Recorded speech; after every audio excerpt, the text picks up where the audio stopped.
여러분 지금 시간이 이제 다 퇴근하시고 저녁 7시인데 지금부터 2시간 아마 조금 빨리 하면 박수를 많이 받는 것 같습니다. 빨리 끝내면 한 1시간 반 정도 포스트 코로나 도시에 대해서 말씀을 드리겠습니다.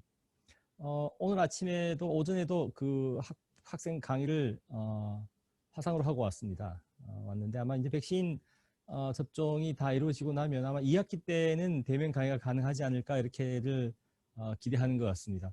초중고 학교는 아마 대면으로 가야죠. 왜냐하면 우리 초중 학습이란 거는 꼭 이렇게 지식과 정보의 전달뿐만 아니고 서로 만나서 교제하고 질서를 배우는 거에 큰 의미가 있으니까요. 근데 제가 가르치는 대학생들은 한 반반인 것 같습니다.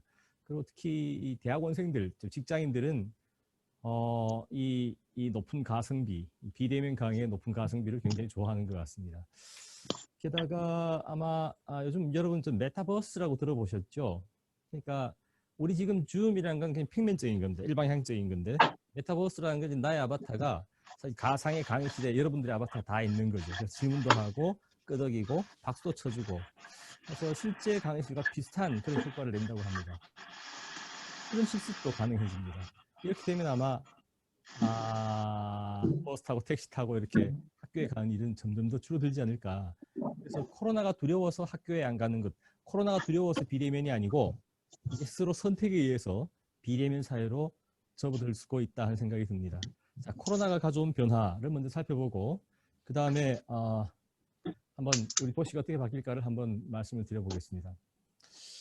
그래서 첫 번째는 역사를 좀 볼까 합니다. 지금 우리가 깜짝 놀랐죠. 1년 전 생각하면 정말 당혹스럽습니다. 그 대학들은 언제 학교로 나와 이런 말을 잘 안 했어요. 못 했어요. 왜냐하면 나왔다가 걸리면 어떡하지? 1년 전 그 누구도 예측을 못 했죠. WHO에서도 예측을 못 해가지고 욕을 많이 먹었습니다. 근데 긴 역사를 보면 2000년, 3000년 전에도 이런 팬데믹이 있었습니다. 알렉산더 대왕도 아마 감염병으로 죽었고 그리스 시대도 있었고 중세 시대도 있었고 산업혁명기 때도 큰 팬데믹이 있습니다. 역사를 알면 우리가 현재와 미래를 알 수가 있죠. 역사 속의 팬데믹. 그 다음에 우리가 최근에 와서 굉장히 늘어나고 있는 이 언택트 라이프 스타일. 저도 요즘은 이제 온라인 쇼핑을 능수하게 합니다. 하고 SNS도 하고 페이스북도 합니다. 과거에 다 해오던 것들인데 이런 것들이 굉장히 빨라졌죠.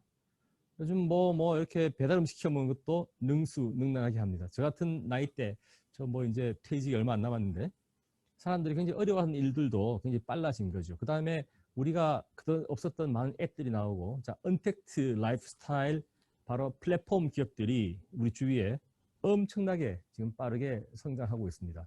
아마 오늘 여기 복지센터에서 우리 저 센터장님하고 최 선생님이 이렇게 카메라 2개 두고 전국에 송출할 거라고 누가 상상이나 했겠습니까? 자, 그래서 이런 언택트 라이프 스타일과 플랫폼 기업이 성장하면서 우리 주위에 어떤 일들이 일어나고 있을까 하는 거죠. 많은 변화가 있는데 저는 그 중에서 격차에 대해서 말씀을 드리고 싶습니다. 전에 없던 격차. 특히 격차 중에 제일 큰 건 산업 간의 격차죠. 그러니까 성장 산업의 일자리가 자꾸 도심으로 들어온다는 것. 그다음에 이런 것들이 계층 간의 격차와 지역 간의 격차를 크게 벌이고 있습니다. 그런 차원에서 마지막으로 한번 도시가 어떻게 바뀔까 하는 겁니다.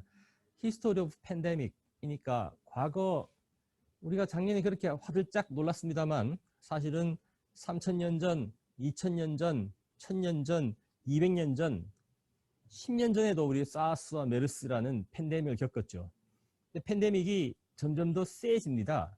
그리고 자주 옵니다. 왜냐하면 과학기술의 발달이 빨라지고 깊어질수록 바이러스도 같이 진화를 한다고 하셨습니까? 이동의 속도가 빨라지죠. 우리가 이제 지구를 한 바퀴 도는 일이 정말 빨라졌습니다. 하니까 이 전파의 속도, 감염 속도도 빨라지는 거죠. 그에 따라 새로운 백신이 나올수록 바이러스도 따라서 더 인텐시브하게 진화를 한다고 합니다. 따라서 역사 속의 팬데믹을 보면 더 세지고 더 잦아진다 하는 걸 알 수가 있죠. 그런데 그 팬데믹이 올 때마다 인류는 바이러스를 지지 않았습니다. 지지 않고 항상 새로운 도전과 응전을 통해서 과학기술의 발달을 통해서 이 바이러스를 대체해 왔습니다. 제가 도시계획 공부를 하기 시작한 게 오래됐는데 그때 30년 전에 학부 때 도시계획 역사를 배울 때 최초의 계획도시, 신도시가 갑자기 생각이 안 나네요. 히프다모스의 밀레투스라는 신도시가 있습니다. 기원전 6세기경에 5세기네요. 아테네에 팬데믹이 왔을 때 이상도시를 만들었는데 반듯반듯 격자형 도시입니다. 저런 도시를 만든 것도 다 전염병에 대응하기 위한 것이었다. 그 다음에 알렉산더 대왕을 잡은 것도 결국 이제 말라리아라는 모기에 의한 전염병이었고, 역사 속에서 많이 보았던 특히 14세기 흑사병은 유럽 인구의 3분의 1을 앗아갔다고 하죠. 이때 또 나온 것이 급격한 이 중세 사회의 붕괴와 르네상스 시민혁명이 일어났고 동시에 도시계획도 일대 혁명을 겪게 됩니다. 그 BC 5세기에 있었던 격자형 도시와 마찬가지로 새로운 형태의 이상도시가 등장하게 되는데 역시 이것도 그 바이러스, 오염된 대기에 대한 저항 때문에 생겨난 것이었다. 가장 극적인 변화는 바로 200년 전에 있었던 산업혁명기에 있었던 영국 런던의 콜레라 수인성 전염병입니다. 이것이 왔을 때 사람들은 몰랐어요. 그러니까 저것은 병원균이죠. 바이러스가 아니고 비교적 단순하지만 사람들의 그 원인을 알지 못했기 때문에 역시 마녀 재판과 화형식과 기도를 통해서 이 문제를 대처했습니다. 근데 존 스노우라는 젊은 의사가 사망자들의 위치를 찍어봅니다. 지도에 찍어보니까 특정한 우물주위로 모였다는 걸 발견하게 되고 이것이 오염된 물을 통해서 전염된 걸 알게 됩니다. 에서 시작된 것이 공중위생법이었고 오염원, 화장실, 그 다음에 오염원을 주택으로부터 분리시키는 공중위생법이 등장하게 됩니다. 이 역시 팬데믹에 대응한 인류의 지혜였습니다. 여러 가지로 우리나라는 팬데믹에 잘 적응해낸 것으로 칭송받고 있습니다. 혁신지수가 세계 1위고 팬데믹 이후의 회복 탄력성 역시 세계에서 가장 뛰어난 나라라고 평가받고 있죠. 이걸 가능하게 한 건 우리가 백신 접종은 지금 좀 늦고 있습니다만 사실 대응은 잘 하고 있는데 그 비결이 바로 K방역이라 부르는 겁니다. 이 K방역은 뭐냐 하면 바로 우리 사람들을 추적하는 정보에 관한 것이죠. 신용카드, 교통카드, CCTV, 주민등록정보, 또 차량의 내비게이션 정보 이런 것들을 종합해보면 우리가 어디로 움직였는가를 시시각각으로 파악할 수 있습니다. 따라서 오염원, 오염의 원인, 오염의 장소를 긴밀하게 모니터링함으로써 이 팬데믹에 대응하고 있는 것이죠. 따라서 21세기 팬데믹의 도시계획적 대응은 바로 스마트시티가 되겠습니다. 요거는 WHO의 사무국장입니다. 사무총장입니다. 이분이 경고를 하고 있습니다. 바이러스 백신 접종 이후에 더 강력한 것이 올 수 있다. 이분은 토마스 프리드만 팬데믹에 대한 유명한 글들을 많이 써서 알려진 분이죠. 결국 팬데믹, 코로나 바이러스가 결국 그 지구 자원 남용에 대한 경고다. 그 다음 팬데믹은 뭐가 올까? 이분이 아주 그 적절한 비유를 들었는데 9.11 테러는 지정학적, 문화적 충돌에 대한 팬데믹이었고 글로벌 금융위기는 금융 팬데믹, 지금은 생물학적 팬데믹인데 다음 위기는 뭐냐면 바로 기후변화에 의한 팬데믹이다라고 했습니다. 자, 그만큼 인류를 이 팬데믹은 끊임없이 인류를 괴롭힐 겁니다. 다음 팬데믹이 뭘까? 예측하기 어렵습니다. 다음 학기 대학은 2학기 대면 강의를 할 수 있을까? 예측하기 어렵습니다. 팬데믹 시대에는 예측하는 노력보다는 적응하는 노력이 더 중요한 것 같습니다. 적응하는 사람이 살아남는다. 적자 생기는 시대입니다. 자, 여러분, 팬데믹 속에서 우리가 찾은 것이 언택트 라이프 스타일입니다. 비대면 생활 방식이죠. 그래서 지금 우리가 하고 있는 바로 이 유튜브 속에서 강의하는 것, 이제는 좀 익숙해졌습니다. 저도 카메라만 보고 그래도 여기 앞에 지금 몇 분이 계시네요. 자, 눈도 맞춰주시고 해서 감사합니다. 러닝, 학습, 쇼핑, 미팅 이런 것들이 이제 전부 다 비대면으로 하는 시대에 접어들었습니다. 게다가 재택근무, 우리나라는 사실은 이 경제 규모 대비 재택근무의 비율이 굉장히 낮은 나라였습니다. 미국은 우리보다 한 10배 높았대요. 그러니까 팬데믹 이전에. 그게 가능했던 것은 미국은 워낙 통근거리가 길죠. 기니까 사람들이 재택을 선호했고, 재택하더라도 문화적으로 큰 문제, 우리는 약간 뭐라 할까요? 이렇게 인티미트한 접촉을 요구하는 그런 문화 속에 살고 있는 거죠. 자, 그랬는데 이 재택근무가 빠르게 늘어나고 있습니다. 근데 한편으로 반반이에요. 왔다 갔다 합니다. 다시 백신 접종 이후에는 다시 돌아올 거다 예측도 있죠. 근데 어떤 기업들, IT 기업들이나 스타트업들 같은 경우에는 비싼 강남의 오피스를 아예 다 매각해버렸습니다. 매각하고 아까 말씀드린 메타버스와 같은 시스템으로 재택근무를 이렇게 더 개척해 나가는 경우도 있습니다. 이런 뉴스도 있죠. 워케이션, 베케이션과 워크. 그러니까 사실 이런 트렌드는 코로나 이전부터 있었지만 이런 것들이 이제 어차피 우리가 일을 집에서도 할 수 있고 회사에서 할 수 있고 스타벅스에서 할 수 있습니다. 그럴 거면 이걸 이제 유비쿼터스 하죠. 어디에서나 할 수 있다는 겁니다. 그러면 사실은 내가 제일 편리한 곳에 가서 하겠다 하는 겁니다. 자, 도심 상권, 대형 상권이 죽어가고 있다고 합니다. 물론 명동과 종로의 경우에는 중국 관광객이라는 특수한 수요 때문에 그런 면도 있습니다만 과연 이것이 이제 대면 접촉이 살아나면 이 상권이 살아날 수 있을까 하는 겁니다. 근데 분명히 우리의 소득과 구매력은 일정한데 온라인 쇼핑이 엄청 빠른 속도로 증가하고 있죠. 증가하고 있습니다. 그 다음 로컬 상권, 집 근처에 있는 예를 들어 편의점 매출은 증가하고 있습니다. 근데 대형 매장들은 줄고 있어요. 자, 구매력은 일정한데 이렇게 온라인과 로컬 상권이 성장하면 어떻게 되겠습니까? 이것은 회복되기가 쉽지 않을 것 같습니다. 네. 그래서 비대면 라이프스타일의 하나의 새로운 경향이죠. 쿠팡이라는 택배 회사가 드디어 어마어마한 일을 저질렀습니다. 게다가 쿠팡 이츠라는 또 이 음식 배달업도 생겼죠. 저도 드디어 지난주에 쿠팡 이츠를 깔았습니다. 그러니까 세상에 다 있더군요. 모든 게 다 있어요. 그러니까 이런 배달 앱의 높은 가성비를 한번 체험하고 나면 돌아가기 쉽지 않을 것 같다 하는 겁니다. 자, 쿠팡은 물류였어요. 물류라는 건 물건을 옮긴 일이죠. 근데 이 사람들이 생산도 지배합니다. 유통도 지배하고요. 마케팅이나 광고도 집니다. 이게 플랫폼이에요. 플랫폼. 그러니까 쿠팡, 아마존은 더 하죠. 그러니까 쿠팡과 아마존이 커지면 커질수록 어떤 일이 생길까요?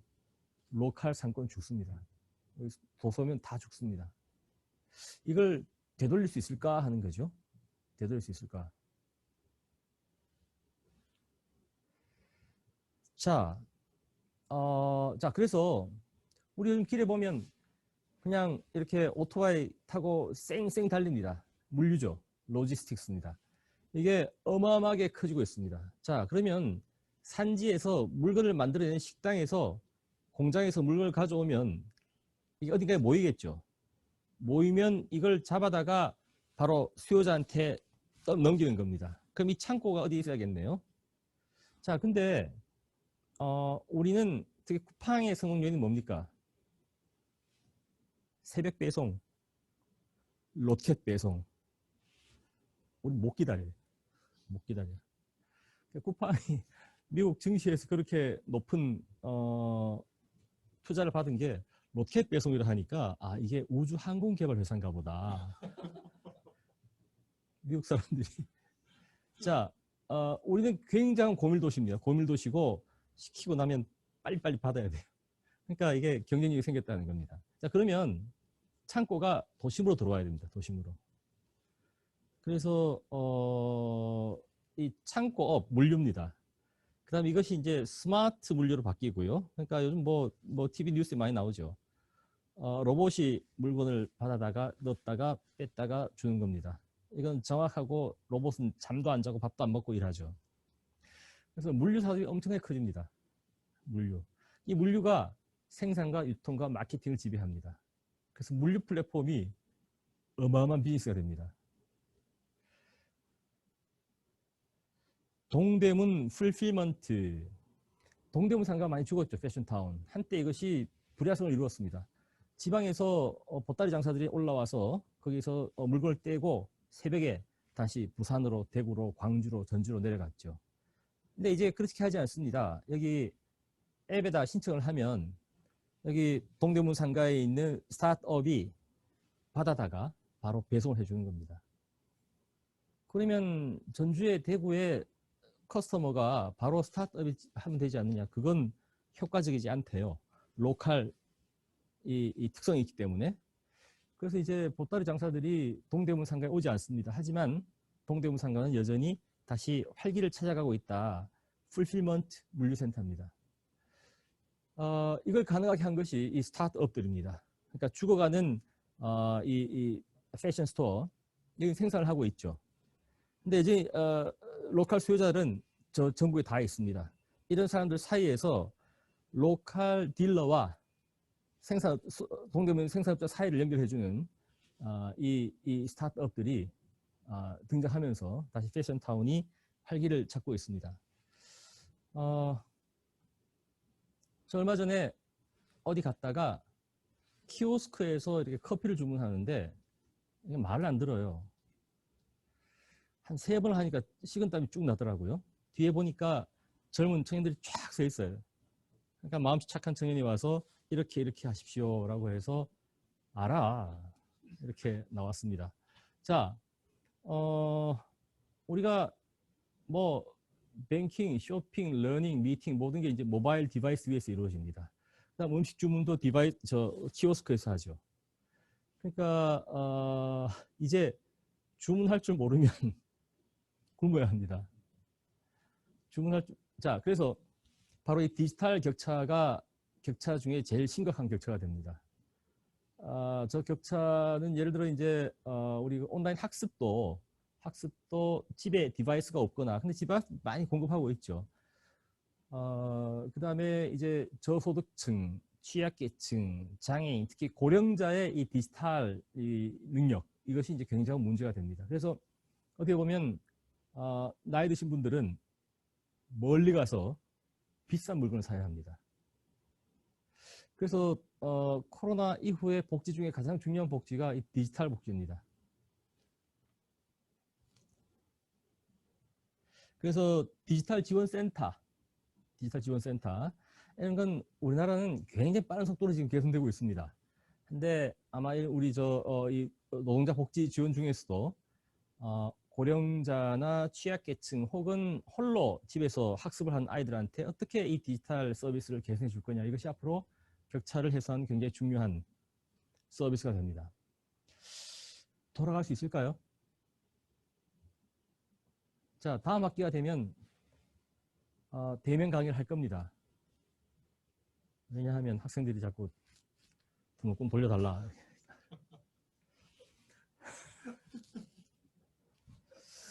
자,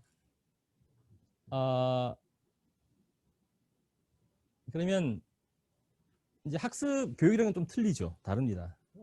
초중등 학생의 교육은 다른 의미가 있죠. 나와서 배우고 경쟁하고 친구 만나는 게 학습입니다. 해서 대면 학습을 해야 하고요.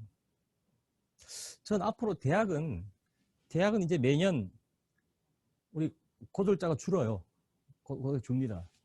이런 문제도 있고, 좀 이따 보시겠지만 지방 산업이 쇠퇴하면서 지방 대학의 미추홀이 점점 더 굉장히 빠른 속도로 늘어납니다. 자, 그래서 이렇게 되면 이 대학의 역할이 뭐가 될까 하는 거예요. 미래에 앞으로. 첫 번째는 평생교육 학습센터입니다. 이제는 우리가 많은 사람들이 직장을 잃게 될 겁니다. 대신에 새로운 직장 등장할 겁니다. 근데 새로운 직장은 평생 고용을 보장해주지 못하죠. 플랫폼에 고용될 가능성이 많죠. 그래서 그렇게 되면 끊임없이 새로운 기술, 새로운 자격증, 새로운 능력을 교육받아야 하는 그런 시대에 오게 된 겁니다. 그래서 평생 교육 학습 센터가 될 겁니다. 제가 10년 전에 학교에서 입학처장을 했어요. 그때 일본을 가보니까 일본은 이전직 사학습의 시대라고 합니다. 전직을 2번 하는 거예요. 그러면 직업이 3개가 있는 거죠. 우리는 첫 번째 직장에 올인 해왔습니다. 그래서 첫 번째 직장 20대 후반에 직장을 잡기 위해서 고등학교, 대학교 그 어려운 공부를 길게 해온 겁니다. 그리고 2번째 직장은 예를 들어 중간에 뭐 좀 이렇게 우여곡절 끝에 옮겨야 되겠죠. 3번째 직장은 사회봉사의 개념입니다. 일본은 이전직 사학습 3개의 직장을 가지는 교육 모델을 만들어서 사학습이라는 모델을 만들었습니다. 사학습이라는 것은 첫 번째 학습, 2번째 학습, 3번째 학습, 4번째 학습은 죽기 전에 사후 세계에 관한 것. 과연 하나님은 어떻게 생겼을까? 무릉도원은 어디에 있을까? 혹은 어떻게 상속을 하면 절세를 할까? 죽기 전에 사람들을 다 컨벤션에 모아서 죽기 전에 장례식을 한다고 합니다. 내가 아끼는 물건을 주고 사죄하고 우정을 돋우고 이전직 사학습의 시대를 열었다고 하는데 우리도 지금 그렇게 하고 있습니다. 2번째 대학의 역할은 스타트업 파크와 같은 겁니다. 대학들, 그중에도 주위에 많은 제조업을 가진 그런 대학들은 대학이 가지고 있는 연구, 개발 능력을 활용해서 주변 대학들하고 코어할 수 있는 아마 그런 파크로 바뀌어갈 가능성이 많습니다. 따라서 대학의 새로운 역할이 등장합니다. 자, 지금까지 팬데믹의 역사와 언택트 라이프 스타일에 대해서 말씀을 드렸는데 돌아갈 수 있을까 하는 겁니다. 자, 강의는 돌아가야겠네요. 돌아갈 겁니다. 돌아가는데 또 한번 콜로 가거나 아니면 하다가 교수님 이런 건 비대면으로 하는 게 효과적이지 않을까요? 그럴 수 있습니다. 어떤 과목은. 우리가 줌으로 해보니까 오히려 제가 한 뭐 이거 도면이라든가 자료라든가 파워포인트라든가 이런 걸 동시에 띄워보는데 훨씬 더 전달이 좋습니다. 그 다음에 아마 지방에 있는 학생들이라든가 하루에 2시간씩 통화하는 학생들은 비대면 하자고 하면 날릴 겁니다. 그럼 비대면으로 시청하시는 분들이 훨씬 많습니다. 그렇죠. 그럼 반반 하자 이럴 거예요. 그 다음에 근무의 형태, 쇼핑의 형태, 여행의 형태, 공연의 형태, 미술관과 박물관 이런 형태가 굉장히 빠르게 바뀔 것 같습니다. 어떤 사람들은 아마 이 코로나가 우리의 이 디지털 전환을 4차 산업혁명을 5년 앞당겼다 이렇게 얘기합니다. 사실은 작년 이전에 19년도까지도 각 대학들이 줌, 화상 강의를 할 수 있는 시스템이 있었어요. 하라고 권유했습니다. 근데 학생들도 안 하고 교수들도 피했습니다. 근데 이게 이제는 자연스럽게 하게 된 거죠. 이게 발전인가? 이게 좋은 건가? 라고 물으면 안 됩니다. 이제 우리 앞에 선택이 없습니다. 우리 앞에 주어진 길입니다. 자, 돌아갈 수 있을까? 돌아갔다가 다시 돌아올 수 있습니다. 하면서 서서히 바뀔 겁니다. 해서 무언가 점점 더 이제 비대면 사회 플랫폼 경제로 돌아가고 있다는 겁니다. 자, 그래서 플랫폼 경제가 등장하기 시작했죠. 지난 코로나 1년 이제 반이 지났네요. 1년 3개월이 지났는데 코로나 한 20개월 동안 어떤 변화가 있나요? 플랫폼 기업의 성장입니다. 플랫폼 기업. 애플이라는 기업이 있죠. 시가총액이 2조 달러라고 하는데 이 기업이 1조 달러 되는데 39년이 걸렸습니다. 근데 2조 달러 되는데 8개월이 걸렸다고 합니다. 자, 그래서 애플, 마이크로소프트, 아마존, 페이스북 이런 회사들이 가지고 있는 이 플랫폼 기업들이 이 플랫폼이라는 게 도대체 어디서부터 어디까지 하는 건지 모르겠습니다. 다 하고 있죠. 얼마 전에 보니까 여러분 아마존 고라는 이제 무인 샵도 있었고요. 아마존 뷰티, 아마존에서 운영하는 미용실이죠. 뷰티 사롱. 무슨 아마존에서 미용실을 하나? 그러니까 시뮬레이션 해보는 거죠. 나의 헤어스타일을. 이렇게도 얹어보고 저렇게도 얹어보고 빨강 머리, 노랑 머리, 파랑 머리, 헤어컷, 쇼컷, 컬리, 파머도 해보고 그런 시뮬레이션을 해보고 선택한다는 겁니다. 자, 그 정도로 빠르게 성장하고 있어서 독식하고 있다. IT 공룡들, 아마존 1분기 매출 40% 증가. 자, 이제 이런 뉴스는 더 이상 쇼킹하지도 않습니다. 문제는 뭐냐 하면 아마존이 성장할수록 쿠팡은 이렇게 얘기합니다. 새로운 일자리를 많이 만들어냈습니다. 전국에 52개의 물류단지를 만들고 새로운 일자리를 많이 만들어. 그 말은 뭐냐 하면 기존의 도소매업이 다 죽는다는 얘기입니다. 자영업이 다 죽는다는 얘기입니다. 자, 이런 변화를 우리가 어떻게 이해할 거냐? 좀 고민스럽죠? 그 다음, 이런 플랫폼 기업들이 뉴욕 같은 경우에는 오히려 도심으로 큰 오피스를 매입해서 도심으로 들어온다는 거예요. 어마어마한 현금 동원력을 가지고. 우리나라와 다르지 않습니다. 카카오는 이제 12년 됐습니다. 근데 이 12년 된 카카오가 60년 된 현대모터스보다 한때 시가총액이 더 많았죠. 지금 현대차가 조금 성장했습니다만, 그러니까 포스코, 대우조선해양, 현대중공업, 뭐 LG석유화학 이런 전통적인 제조업 기업들이 이제 플랫폼 밑으로 내려간 겁니다. 상상이 가지 않죠. 그래서 비대면 산업은 훨훨 나르고 대면 전통 산업은 빨리 꺼지고 있다. 자, 근데 우리 S전자나 SK 하이닉스가 시가총액이 굉장히 증가하죠. 매출도 증가하는데 채용은 그렇게 많지는 않습니다. 사실은 채용이 그렇게 빠르게 증가하지는 않습니다. 근데 이제 벤처 창업이나 스타트업, 연구개발 회사 이런 게 굉장히 빠르게 증가하죠. 빠르게 증가합니다. 대기업은 성장세에 비해서 고용이 그렇게 크지 않습니다. 근데 창업이 굉장히 많이 일어나고 있죠. 우리가 창업한 지가 10년이 넘었는데 최근에 와서 창업의 성과가 조금씩 나타나고 있습니다. 근데 대신 이 창업은 고용이 불안정하죠. 이 중에서 성공적으로 엑시트해서 쿠팡이 된 회사는 그야말로 굉장히 작습니다. 그러니까 이런 곳에서 고용이 증가하고 있습니다. 그래서 여러 가지 뭐 중기부 사업, 과기부 사업, 산업부 사업 보면 전부 창업 지원, 창업입니다. 자, 판교입니다.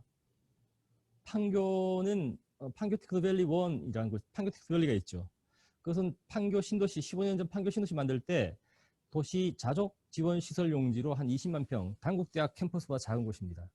여기에서 18년 매출이 이게 19년도 말에 107조였으니까 18년도에는 한 80조 됩니다. 80조. 근데 19년도 말에 107조예요. 작년 말에는 얼마나 성장했을까요? 작년 말에. 여기에는 이제 카카오, 네이버, NC소프트와 같은 게임 업체도 있죠. 이게 매출이 107조면 부산의 GRDP보다 많습니다. 근데 이게 매년 엄청나게 빠른 속도로 성장하고 있죠.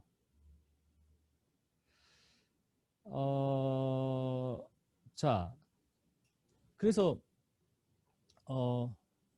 아까 보신 비수도권에 있는 제조업은 성장하지 않습니다. 덜 성장하죠. 덜 성장하는데 여기는 이제 지금 그런 기업들이 전부 다 여기로 몰리면서 빠르게 성장하고 있습니다. 현대백화점 판교점이 지금 가장 매출이 큰 백화점으로 등장하였습니다.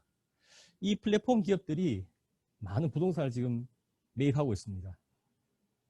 카카오는 지금 알파돔 시티에 이제 본사가 들어가죠. 네이버는 정자동에 새로 짓고 있고 NC소프트도 판교구청 부지에 신사옥을 짓고 있습니다. 넷마블은 구로에 신사옥을 짓고 있습니다. 왜냐하면 코로나 1년 동안 엄청나게 매출도 늘었고 직원도 늘었습니다. 이런 기업들이 전부 강남과 판교에 있는 거죠.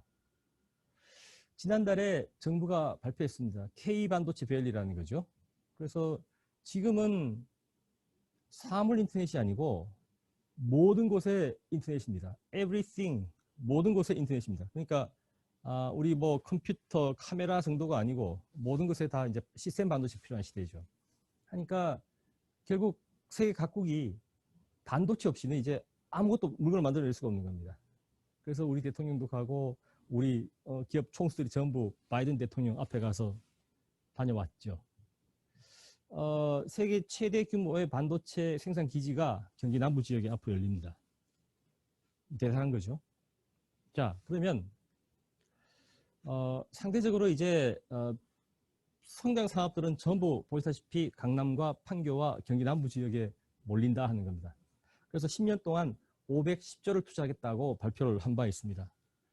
그 다음에 이것은 잠깐 뭐 왔다 갔다 했습니다만 어쨌거나 송도에서 어마어마한 바이오 생산이 일어납니다. 모더나 백신 생산을 여기서 하는 거죠. 전통적으로 바이오는 이 생산 기지 베이스였습니다. 생산하면서 R&D를 같이 하는 거죠. 근데 지금은 이것이 연구개발업이 됐습니다. 해서 도심으로 다 들어옵니다. 도심으로 들어오면서 지방에 있는 바이오보다는 이제 수도권 바이오가 크게 성장하는 시대가 됐습니다. 판교를 떠나서 테헤란로도 게임 업체들이 집중한다는 겁니다. 뭐 개발자, 프로그래머가 요즘 뭐 귀하다라는 얘기를 많이 합니다만 특히 이 게임 업체의 프로그래머들은 굉장히 좀 이렇게 자기만의 스타일이 있는 것 같습니다. 그래서 판교 테크노밸리도 좀 답답하다 해서 강남으로 모인다는 거죠. 강남으로. 그 다음에 큰 투자금을 받은 스타트업의 지역, 큰 투자금, 결국 그 쿠팡이 그렇게 상장에 성공한 것도 아마 손정의라는 벤처 캐피탈을 잘 만나서 크게 성공한 것 같습니다. 결국 이제 벤처 캐피탈 앞에 자기 기술을 선보이고 자극을 받고 또 새로운 기술 개발을 하고 하면서 스타트업이 성장하는 것인데 이 성장 스타트업이 전부 강남에 있습니다. 왜냐하면 벤처 캐피탈이나 악셀러레이터가 대개 이 지역에 있기 때문입니다. 자, 이런 것들이 계속 수도권, 강남으로의 집중을 키우는 거죠. 입사하고 싶은 기업, 이제는 삼성전자보다는 카카오 네이버입니다. 이런 시대로 왔고, 자, 카카오 계열사가 한 100개가 있대요. 계속 합병하면서 그룹을 키워왔기 때문에 그 100개 중에 정확하게 반이 강남에 있고 반이 판교에 있습니다. 그러니까 이런 기업들은 그렇게 큰 사업을 필요하지 않죠. 그냥 빌딩 몇 개면 다 채울 수 있습니다. 한데 이 성장 산업들이 전부 다 수도권, 강남, 판교로 몰리고 있다는 말씀을 드리고 싶은 겁니다. 저는 도시계획학자입니다. 제가 경제나 사업 전문가는 아니고요. 그래서 이제 성장 산업이 어디로 움직이느냐에 관심이 있습니다. 성장 산업이라는 거, 이게 이제 산업 중분류표에 의한 업종 구분인데요. 되게 정보통신업입니다. 그러니까 우리가 카카오 파이낸스, 뭐 카카오 페이, 카카오 뱅크, 네이버 파이낸스, 토스 이런 게 전부 저거죠. 인터넷 은행이죠. 근데 이 사람들은 우리은행, 국민은행처럼 매장이 없어요. 하니까 앞에 앉아가지고 어서 오세요 하고 돈을 받고 예금하고 이런 게 없습니다. 이런 게 없이 전부 개발자입니다. 개발자. 그래서 과연 말씀드린 이런 인터넷 은행의 업종이 뭐냐? 정보통신업입니다. 그 다음에 여기에서부터 시작하는 R&D 수요, 이게 이제 과학기술 서비스업이죠. 그 다음에 여기에 관련된 법률, 회계, 컨설팅 이런 것들이 사업자 지원 서비스업입니다. 이런 것들이 함께 움직입니다. 함께 움직이는데 이런 업종들에서 성장이 일어납니다. 성장이 일어납니다. 성장이 일어나고 일자리 늘어납니다. 이런 것들이 되게 어디로 움직이냐면 수도권입니다. 그 말이고요. 미국도 마찬가지입니다. 미국도 말씀드린 그 업종에서 여기 지금 뭐 흐려서 잘 안 나오네요. 그 업종에서 굉장히 종사자 수나 페이, 인건비가 거기에서 빠르게 성장하고 있다는 걸 볼 수가 있습니다. 종사자 수가 2010년 이후 124% 성장했는데 다른 업종하고 확실히 차이가 나죠. 파란색. 그 다음에 이 분야의 소득은 400% 증가했습니다. 그 다음에 그 지역도 보면 여기 보시면은 캘리포니아, 보스턴이 캘리포니아 저기죠. 구글이 있는, 그 다음에 워싱턴, 시애틀입니다. 아마존이 있는 그런 지역들에서 일자리와 소득이 증가하고 있음을 볼 수가 있습니다. 근데 미국은 땅덩이 크니까 뉴욕도 있고 보스턴도 있고 시애틀도 있고 샌프란시스코도 있죠. 근데 우리나라는 오로지 수도권, 그 중에서도 강남과 경기 남부의 일부 지역으로 성장 산업들이 모이고 있다는 겁니다. 자, 그래서 여러분 1년 전 코로나가 처음 시작되었을 때 우리는 이게 뭐지? 했었죠. 그리고 불안해했습니다. 그래서 도시는 분산될 것이다. 왜? 팬데믹이 두려우니까. 그랬는데 오히려 수도권으로 더 많이 모입니다. 얼마나 모이냐 하면 인구는 이제 50%를 넘어섰죠. 51%, 52%까지 증가할 거라는데 총 인구 쉐어는 별 의미가 없습니다. 그 중에서도 생산 인구, 청년, 엔지니어, 박사, 기술사 이런 사람들이 전부 다 수도권으로 다 모여 있습니다. 많이 모여 있습니다. 자, 그 다음 지금 6G 연구를 하고 있어요. 6G. 아직 5G도 우리가 충분히 체험 못하고 있죠. 체감 못하고 있는데 통신사들은 6G를 연구합니다. 저도 잘 모르겠어요. 그게 얼마나 대단한 건지. 근데 우리가 지금 느끼고 있는 자율차, 메타버스, 드론 등등의 신기술이 더 완벽해진다는 거죠. 6G가 되면. 자동차는 어떻습니까? 전기차가 되고 자율차가 나오죠. 열차도 빨라집니다. 자꾸 빨라집니다. 자, 그래서 통신의 속도는 지속적으로 빨라집니다. 얼마나 빨라질까요? 우리가 만족할 때까지. 제가 대학원 들어가면서 처음 AT 컴퓨터를 샀습니다. 그때 IPO는 거의 한 200만 주고 샀어요. 그 당시 그 AT가 가지고 있던 처리 속도와 용량은 지금 모바일 폰의 한 100분의 1밖에 안 될 겁니다. 근데 그 용량과 속도가 지금도 굉장히 빠르게 바뀌고 있습니다. 그걸 자꾸 빠르고 발전시키는 힘은 뭘까요? 인간의 욕망입니다. 우리가 더 빠르고 한 번에 처리할 수 있는 걸 원하니까 자꾸 빨라지는 겁니다. 자, 그래서 이 6G가 나오면 초연결이 아니고 초초 연결되는 거죠. 그러면 우리가 지금 생각하는 이 플랫폼 산업이라는 거, 그 다음에 AI의 완벽함, 그 다음에 더 빠른 자율차, 더 안전한 자율차가 등장할 겁니다. 자, 그때가 되면 지금 뉴스를 보니까 6G는 2030년이면 상용화 된다 그럽니다.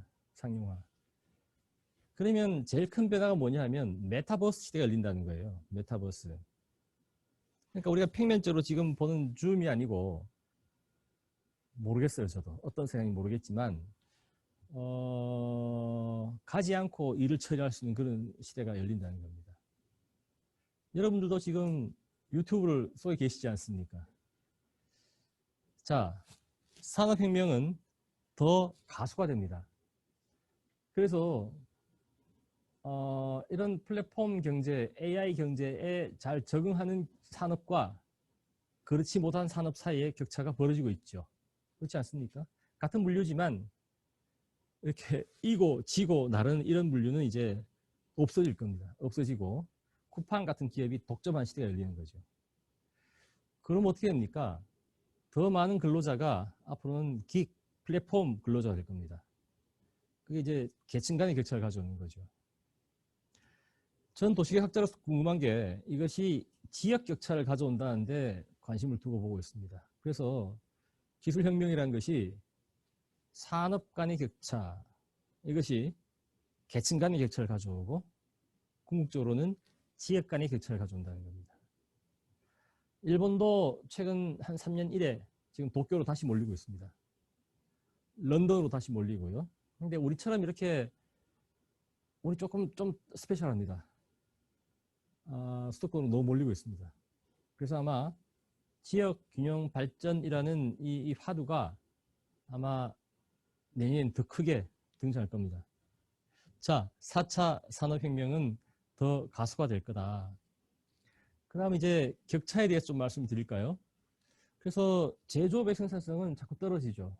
스마트화합니다. 그래서 AI화하고 스마트 공장에 대해서 계속 지원을 하죠. 하지만 자, 이게 뭐 모든 업종이 다 가능한 것도 아니고 특히 멀리 떨어져 있는 공장, 산업단지는 굉장히 어렵습니다. 그래서 제조업의 생산성, 산단에서의 고용 이런 것들이 조업률, 생산성, 그 다음에 실업률 이런 것들이 계속 악화되고 있습니다. 근데 특히 제일 심각한 데가 어디죠? 부산, 경남입니다. 왜냐하면 제조업 비율이 제일 높은 곳이죠. 제철, 석유화학, 자동차, 조선. 자동차는 성장 산업이죠. 근데 자동차의 성장 산업은 전기차하고 배터리인데 이 성장 산업에 해당하는 자동차의 제조업은 대개 경남에 있지 않습니다. 경기도와 충청도 외곽에 있습니다.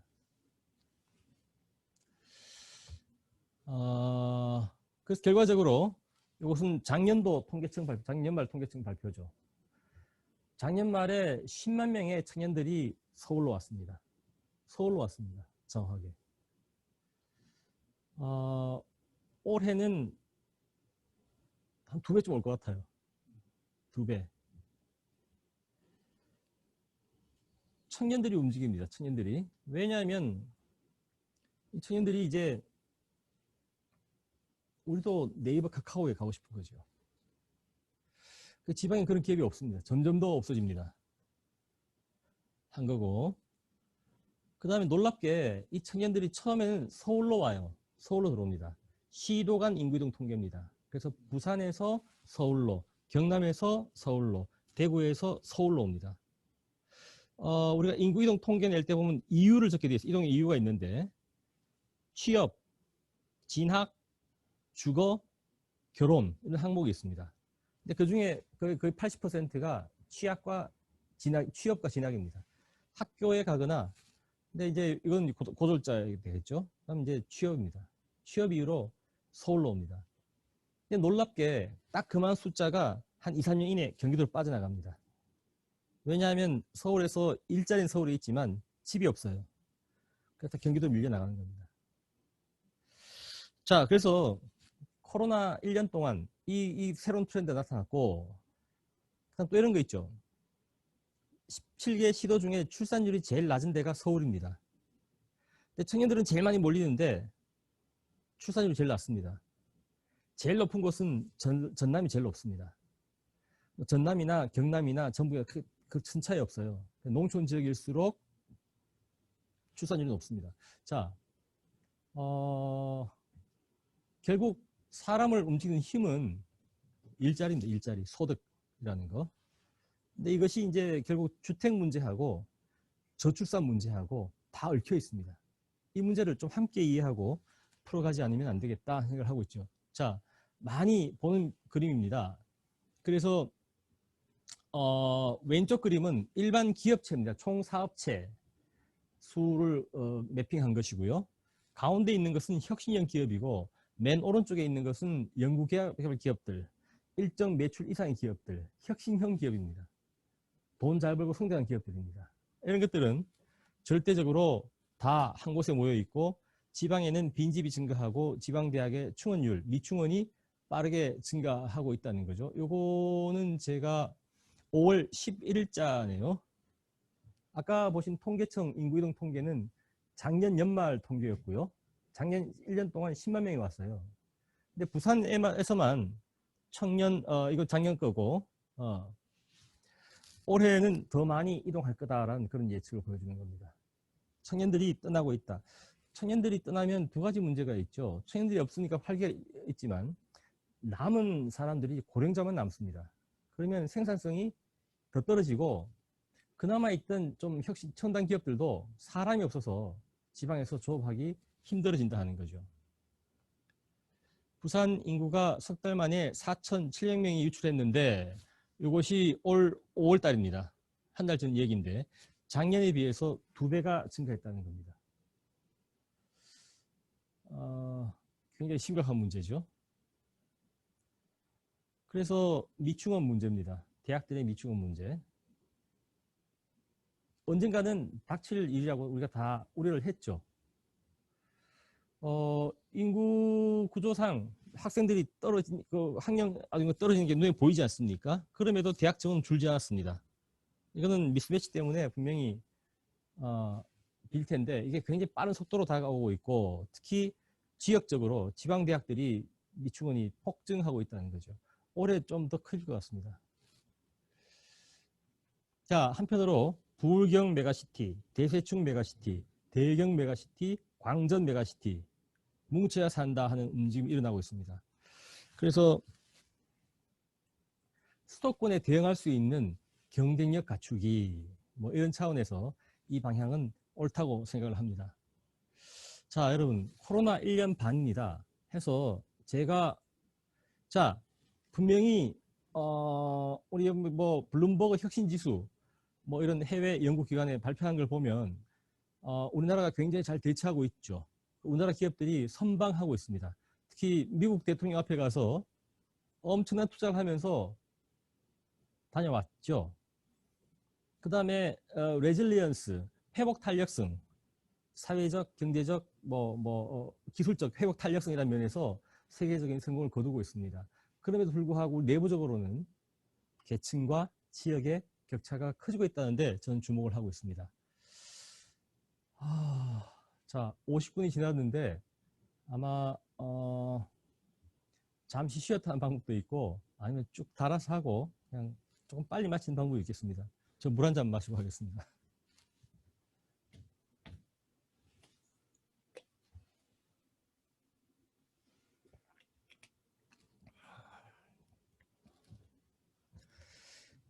코로나 이후에 사실은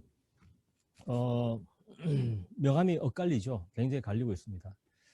그래서 격차가 더 커지고 있고 저는 한 몇 년 전에 그 스티븐 스필버그의 그 메타버스 영화죠. 레디 투 플레이라는 영화를 본 적이 있는데 누가 보라고 해서 우연히 봤는데 되게 재미가 없더라고요. 그러니까 일종의 가상세계 속의 게임 속에서 살아가는 모습이에요.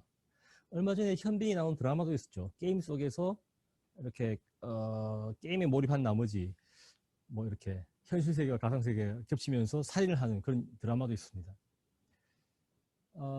자, 그래서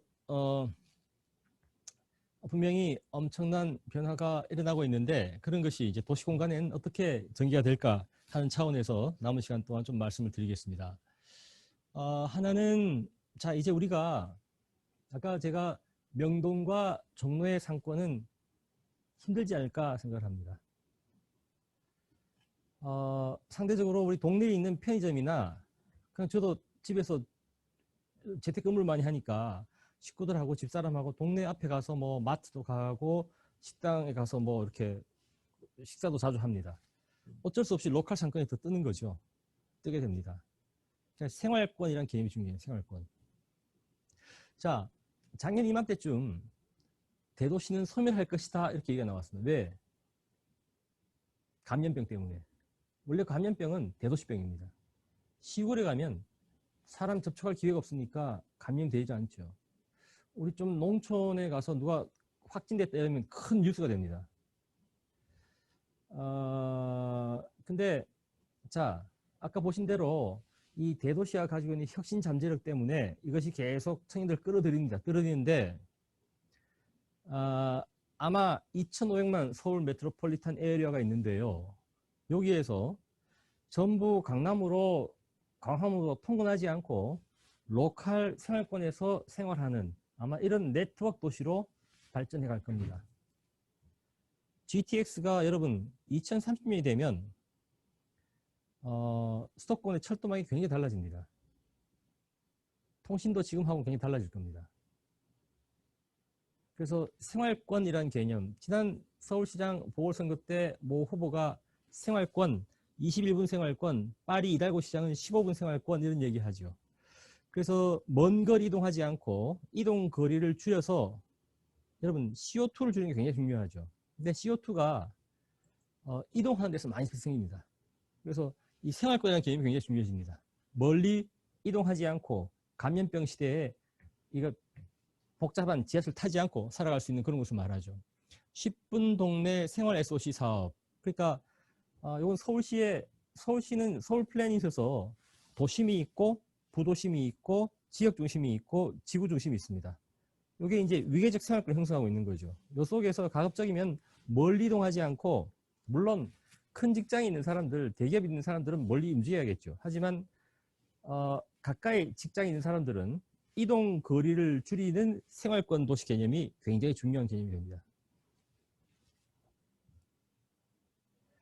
실제로 따릉이나 퀵보드를 통해서 이용한 사람들 글을 조사해 보면 이것이 대개 한 10분 거리대 주행 거리로 보면 이것이 한 2 내지 3km권에 있는 사람들이 제일 많습니다.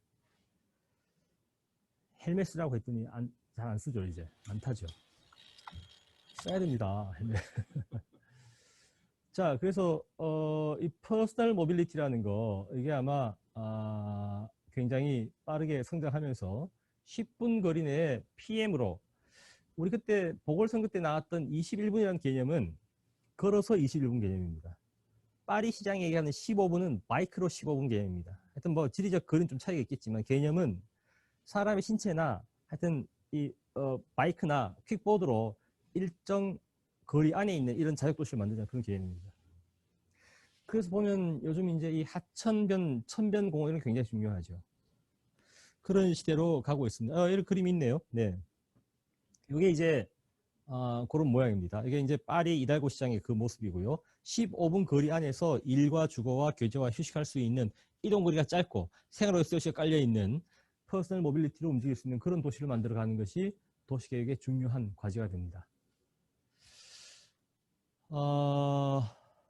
자, 그래서 이런 것들이 레질리언스, 즉 회복 탄력성, 그러니까 팬데믹에 강한 것이고요. 이동 거리가 짧아야 하고 로컬 생활권, 다액 분산형 네트워크 도시가 될 것이다 하는 겁니다. 자, 두 번째 큰 변화는 이 모빌리티입니다. 모빌리티. 이동의 속도가 빨라지죠. 빨라집니다. 여러분, 통신의 속도가 빨라지지 않습니까? 그러니까 우리 그 모바일 휴대폰이라는 거 이렇게 들고 하는 거, 휴대폰 폴더 하는 거, BBS부터 이 변화의 속도를 상상해 가십니까? 몇 년 후에 어떤 게 나올까요?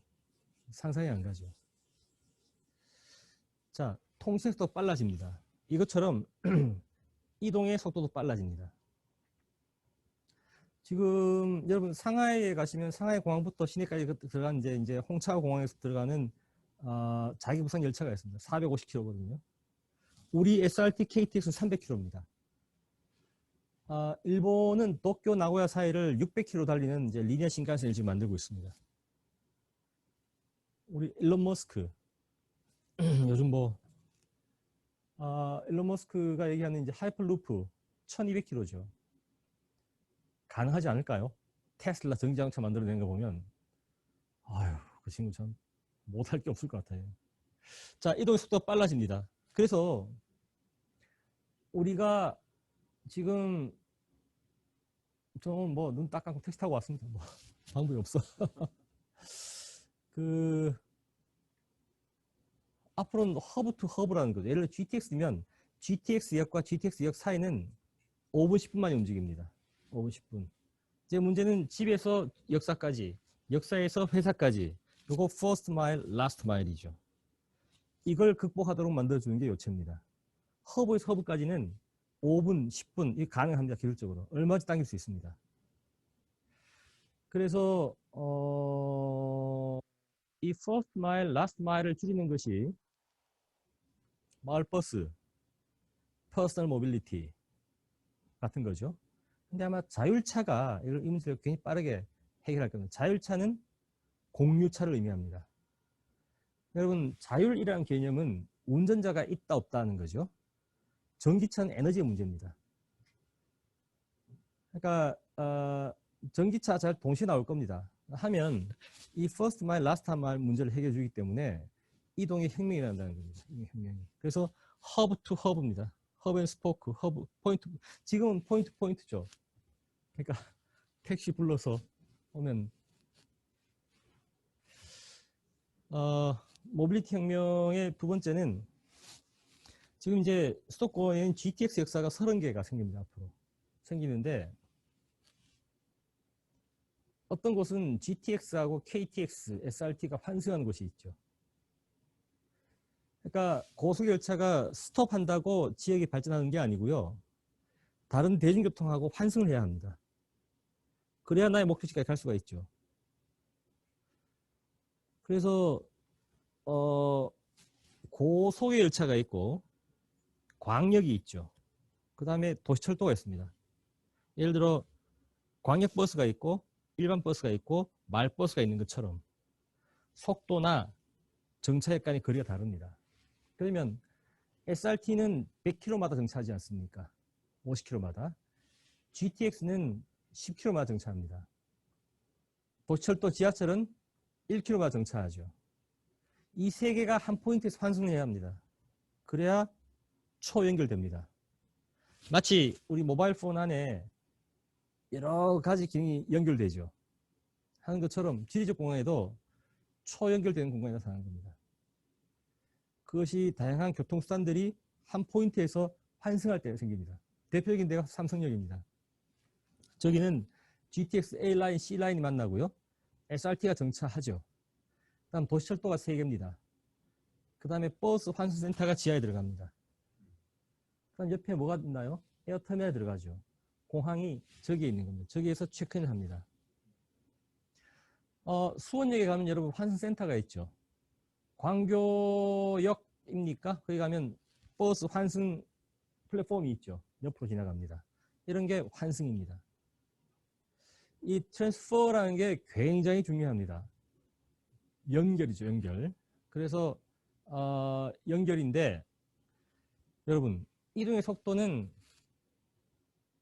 10배, 자, 아마 미클이 자동차나 열차가 처음 등장한 게 인류 역사 10만 년, 30만 년, 호모사피엔스의 역사, 도시화의 역사 만 년 중에 사람이 이동하는 속도에서 말 타고 이동하다가 지금은 이제 300km 이동하죠.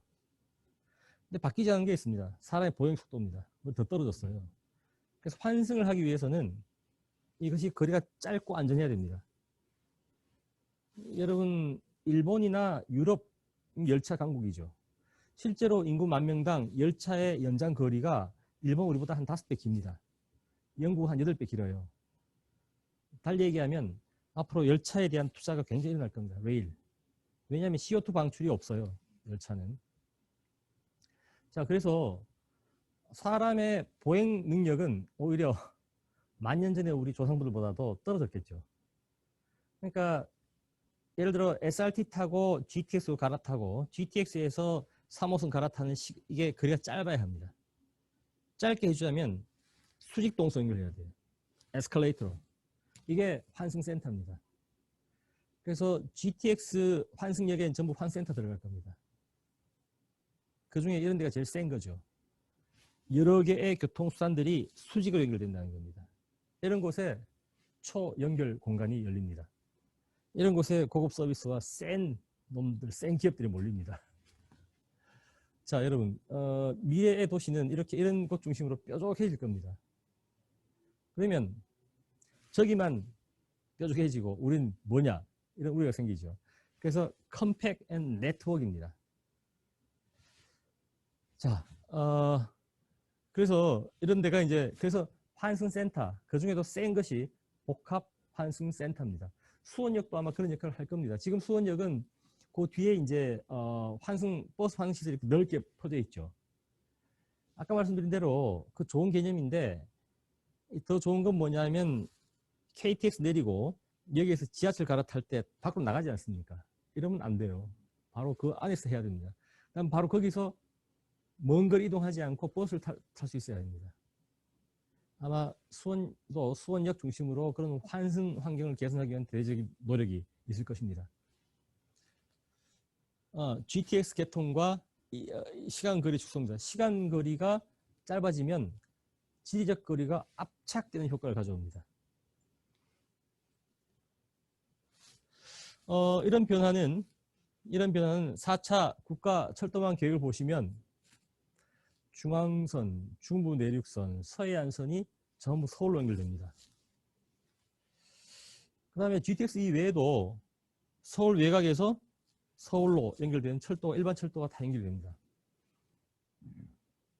이것이 2030년도면 다 완성이 된다고 하는데 그때가 되면 서울의 미래 모습은 어떻게 될까요?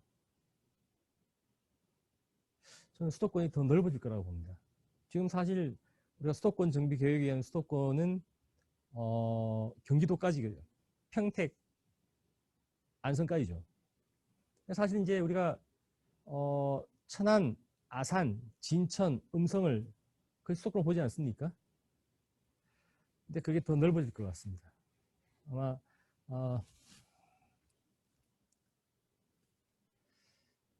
특히 이제 우리가 무궁화호, 통일호, 새마을 이것이 다 이제 앞으로 고속 화철도로 바뀝니다. 260km짜리 KTX 이음이라는 순우리 기술로 만든 친환경 기술로 바뀝니다.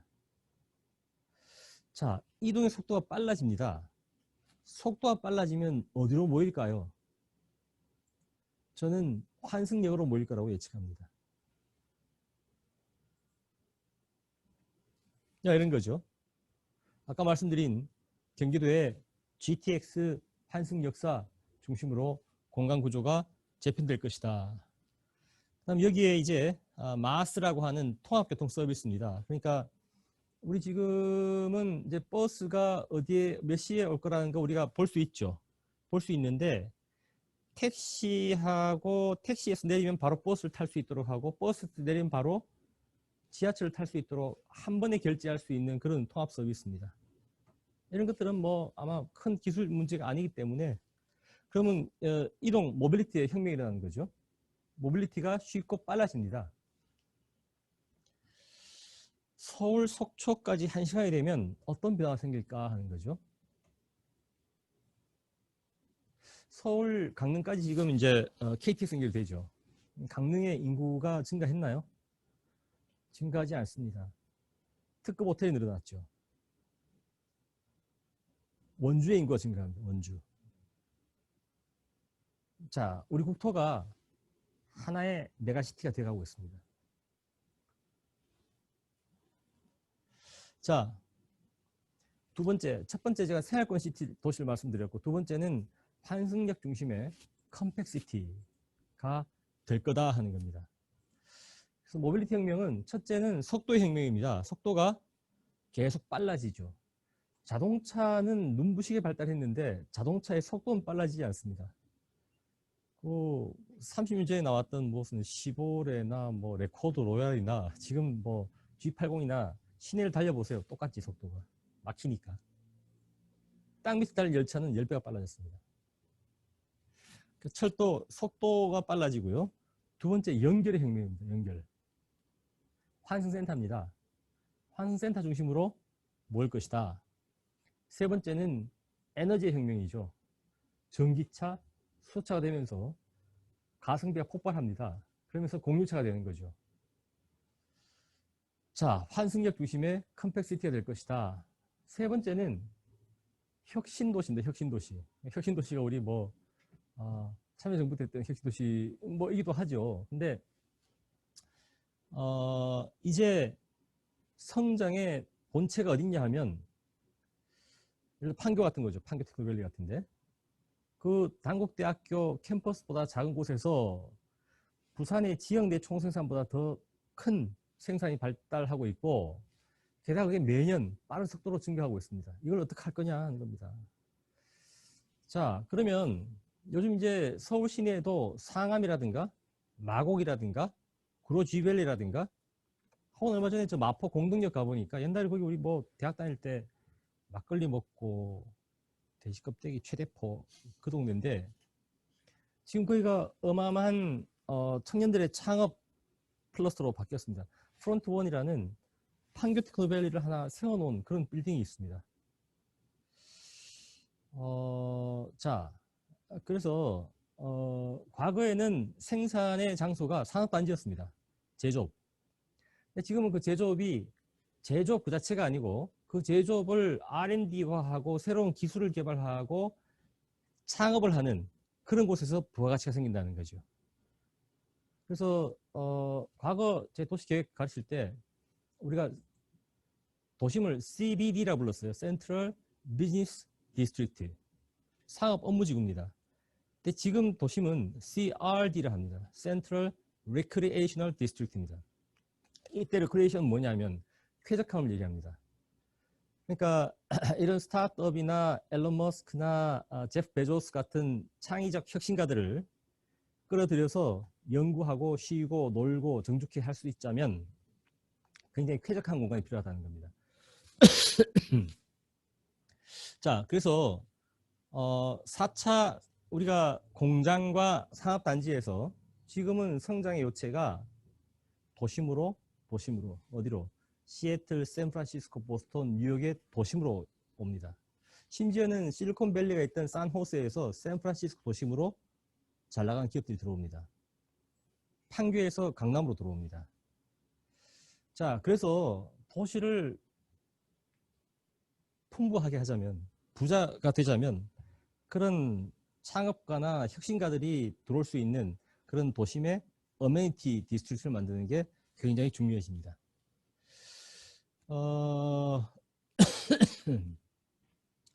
아까 말씀드린 그 프론트 원이라고 하는 마포 공동역 사거리에 있는 스타트업 빌딩입니다. 판교를 수직으로 세워놓은 거죠. 여기는 마포 공동역이 4개의 철도망을 가지고 있습니다. 수도권 전철, 그다음 공항철도가 있습니다. 이 모빌리티가 굉장히 중요해요. 그래서 대중교통망, 고속교통망, 특히 국제공항과의 접근성이 굉장히 중요합니다. 그래서 이런 곳에 창업가들을 유치하고 이들을 악셀러레이팅 해주고 벤처 캐피탈을 만나게 해서 경영케 하고 해서 새로운 기술 개발을 할 수 있는 환경을 만들어주는 것이 성장의 기회가 됩니다. 정부에서도 중앙정부의 역할은 서울은 내버려둬도 이렇게 자기들끼리 잘 하더란 말이에요. 판교도 있고 상암도 있고 마곡도 있고 한데 지방에 판교 만들기, 지방에 실리콘밸리 만들기. 천안역세권에 가면 천안역이 있죠. 천안역은 천안 아산역으로 고속철도가 빠지면서 좀 죽었어요. 하지만 주위에 13개의 대학이 있고 산업단지가 굉장히 많습니다. 이게 비수도권 아닙니까? 딱 평택, 안성까지를 수정법으로 막으니까 기업과 대학들이 전부 천안 아산에 많이 내려가 있습니다. 이 천안역에다가 도시재생 혁신지구를 만들었습니다. 만들어주고 그 위에 중기부의 스타트업 파크를 집어넣었어요. 그러니까 국토부 사업은 대개 인프라 중심이죠. 도로, 철도, 공공임대주택과 같은 건데 중기부가 요즘 이제 창업 지원을 합니다. 연구개발 지원을 하고 중소기업을 성장하는 지원을 합니다. 그러니까 부가가치가 여기 생기는 거거든요. 근데 젊은 사람들이나 혁신가들을 끌어들이자면 수도권하고 접근성이 좋아야 됩니다. 모빌리티가 좋아야 됩니다. 대중교통망, 광역교통망이 좋은 그런 철도 역세권에다가 혁신지구로 한 인프라와 스타트업 파크라는 컨텐츠를 결합시킨 그런 예가 됩니다. 저는 이런 것이 하나의 혁신 모델이 될 수 있다고 생각합니다. 캠퍼스 혁신 파크입니다. 대학의 역할이 하나는 평생 교육 학습센터고 둘째는 기업과의 코워크 할 수 있는 공간으로 바뀐다고 말씀을 드렸는데 이런 거죠. 그래서 중기부의 스타트 파크 역할과 교육부의 대학, 그 다음에 국토부의 도청단지 이 세 가지를 결합시킨 것이 캠퍼스 혁신 파크입니다.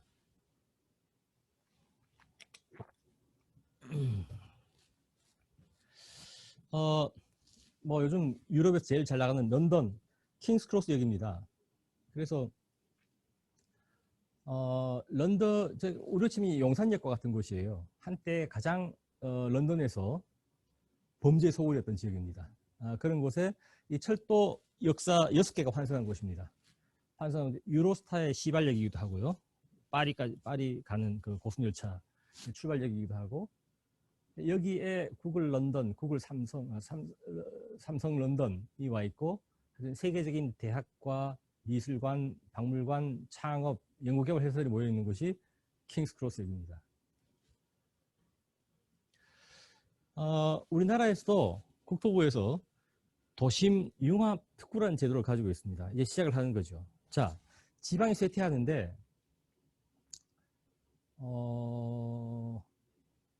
이제 결국 경남, 전남, 경북 다 쇠퇴하는데 이게 모든 시군이 다 살고자 하면 방법이 없습니다. 방법이 없고 청년들이 떠나간 이유가 지방에는 청년들이 만족할 만한 회사가 없어요. 점점도 없어집니다. 산업단지 가지 않습니다. 가지 않으면 도심 융합 특구 그 판교와 같은 저런 데 가고 싶어 하는데 지방에 그런 장소를 만들 수 있을까요? 어렵죠. 그러니까 적어도 전남에서는 광주, 경북에서는 대구, 경남에서는 부산 이런 데가 가능하겠죠.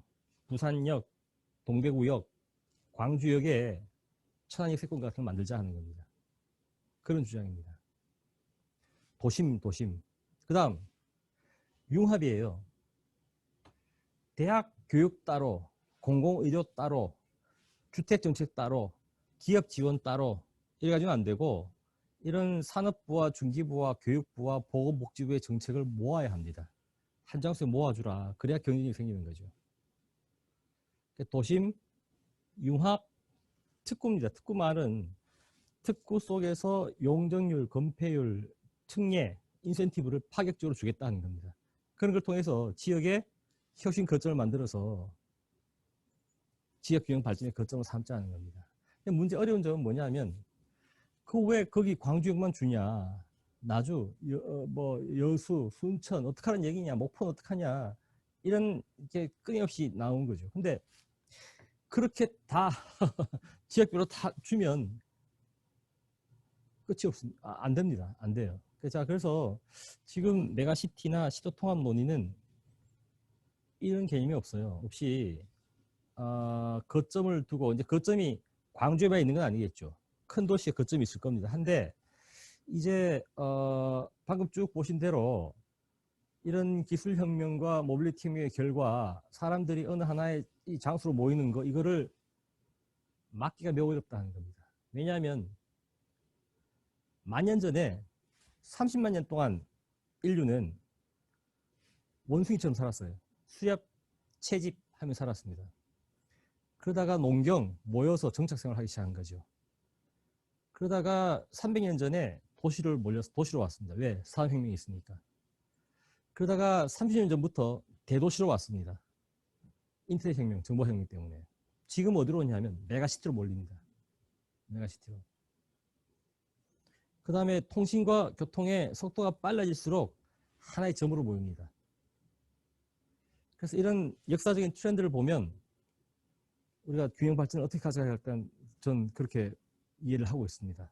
자, 그래서 도심 융합 특구가 하나의 대안이라고 생각을 하고 이런 형태가 되는 거죠. 자, 그래서 제가 생각하는 포스트 코로나 도시 세 번째는 혁신 거점입니다.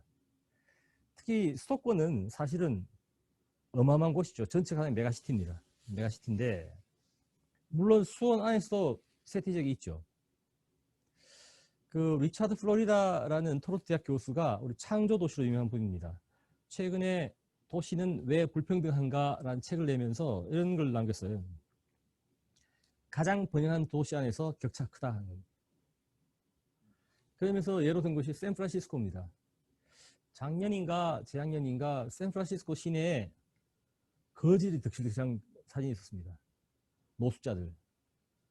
샌프란시스코면 제프 베조스나 그 아마존과 그 구글의 초 재벌들이 사는 곳인데 거지가 많습니다. 자, 성장하는 산업이 있으면 그게 이제 터티어리, 그게 이제 같이 부대하는 서비스산이 발달하죠. 근데 집값이 너무 올라요. 샌프란시스코에. 너무 오르니까 이 사람들이 그때 뉴스 보니까 고등학교 교사 부부인데 집이 없어요. 집값이 비싸서. 성장하는 지역 안에서 불평등이 크다 하는 겁니다. 자, 제가 생각하는 세 번째 도시고요. 그 다음은 탄소 중립 도시입니다. 올해 벚꽃이 굉장히 빨리 폈다가 확 가버렸어요. 아쉬운데. 빌 게이츠, 한번 크게 책 써서 히트했는데 좀 요즘 어려움을 겪고 있는 것 같습니다. 이분이 역시 대가답게 매년 대가라는 건 뭐냐면 어려운 얘기를 쉽게 전달하는 능력입니다. 저 같은 사람은 쉬운 것도 비틀어서. 근데 이분이 매년 510억 톤의 CO2가 방출되는데 어디서 나오냐 하면 제일 많은 게 발전이에요. 에너지 생산이 생기고, 두 번째는 물건을 만들어내는데, 세 번째는 농경, 농사 짓고 우리가 먹기 위해서 기르는 것들, 목축. 네 번째가 이동, 다섯 번째가 건축물입니다. 여기에서 발생한다. 기후 재앙을 피하는 법입니다. 제가 생각한 CO2는 우리나라는 여러분 보시면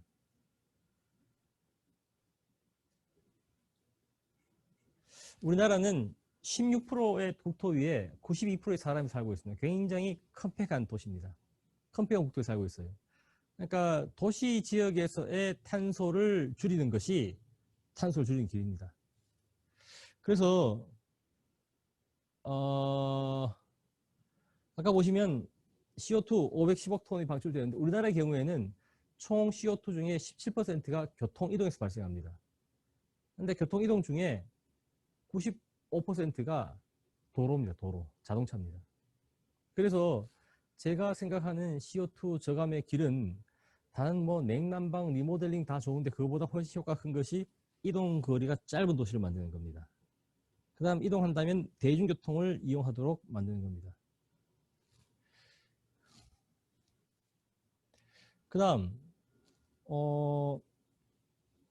공원 녹지가 있습니다. 공원 녹지가 있는데 우리가 공원 녹지 기본계획을 보면 항상 인당 면적이 있어요.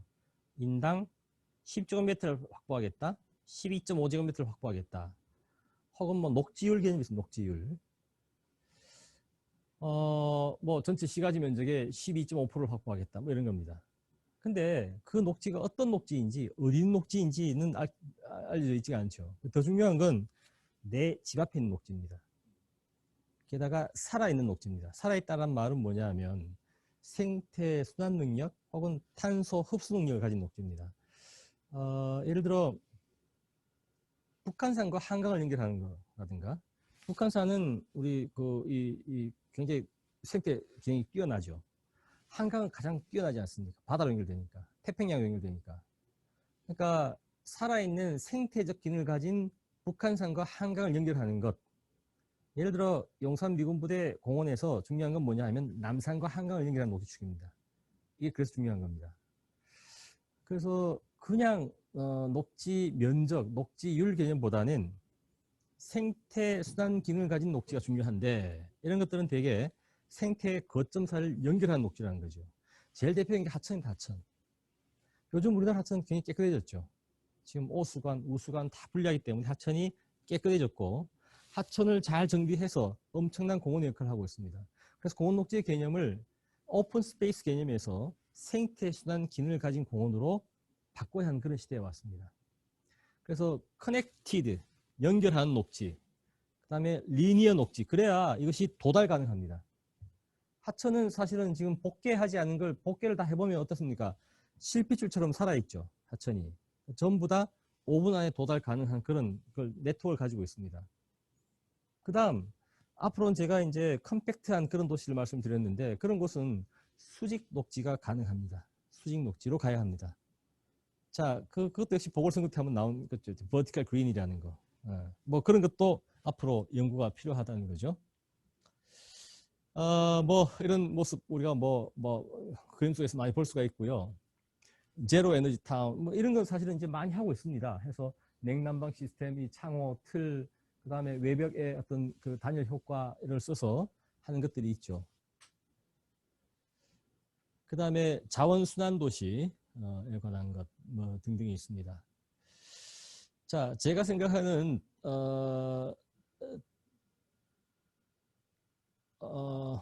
다섯 번째 도시는 탄소 중립 도시인데 하나는 에너지 관리 플랫폼이 필요하다. 저이용, 덜 쓰기, 덜 쓰자면 컴팩하게 살아야 합니다. 컴팩하게. 이럴 때마다 생각나는 두 책이 있는데 하나는 월든이라는 미국의 생태학자가 쓴 책이 있죠. 월든. 그러니까 미국의 산림 속에 들어가서 사는 생태학자 이야기입니다. 근데 이부 또한 한 책은 도시의 승리라는 에드워드 글레이즈라는 경제학자가 쓴 책이 있습니다. 완전히 상반된 유토피아를 그리고 있죠.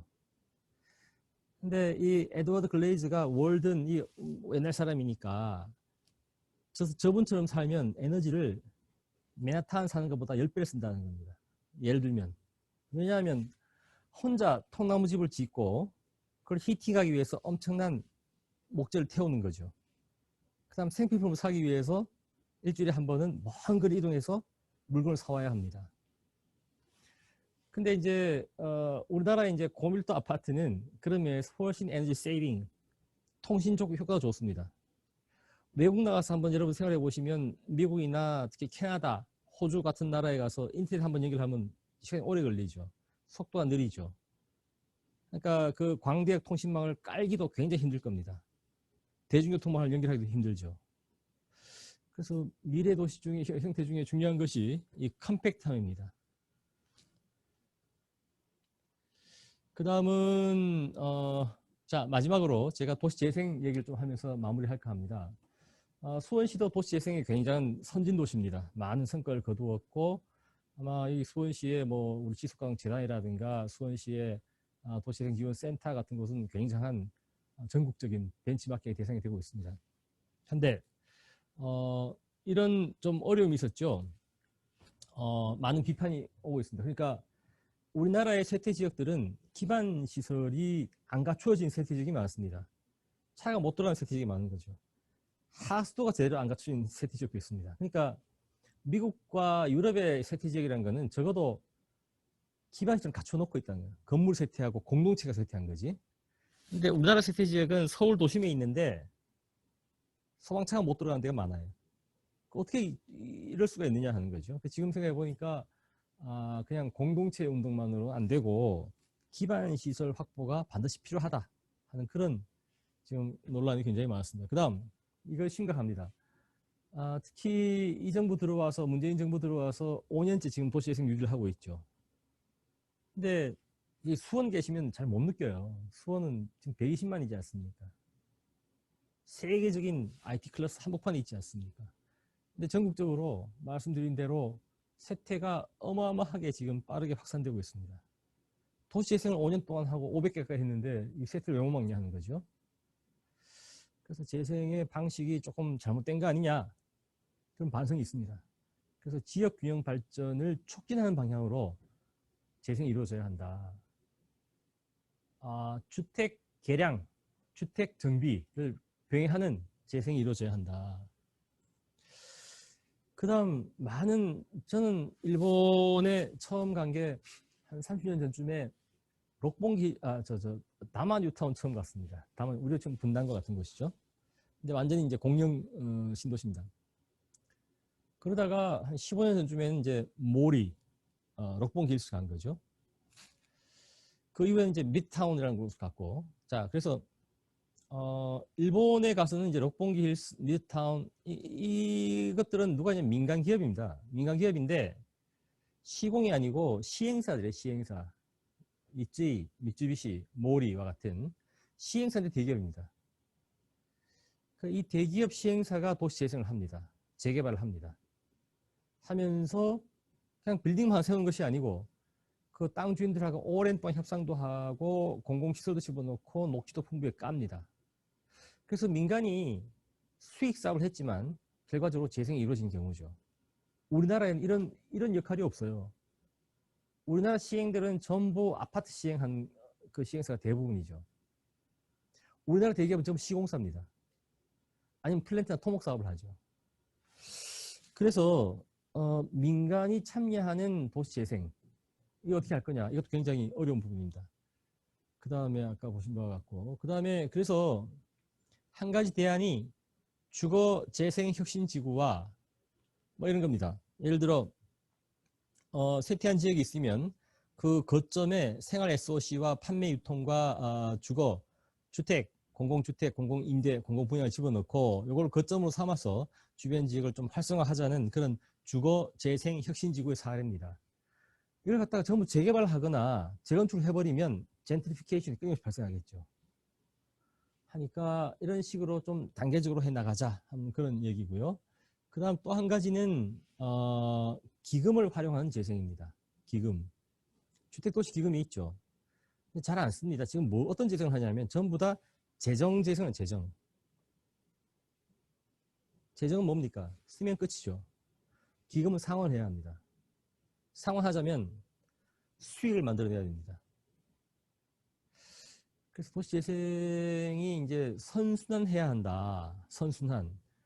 그러니까 정부가 주는 마중물로 그냥 도로 깔고 인건비 쓰고 끝 하면 끝이에요. 그냥 사업 끝나고 나면 끝인데 그게 아니고 이제 재정 플러스 기금을 해서 기금으로 수익을 내자면 민간 투자를 받아야죠.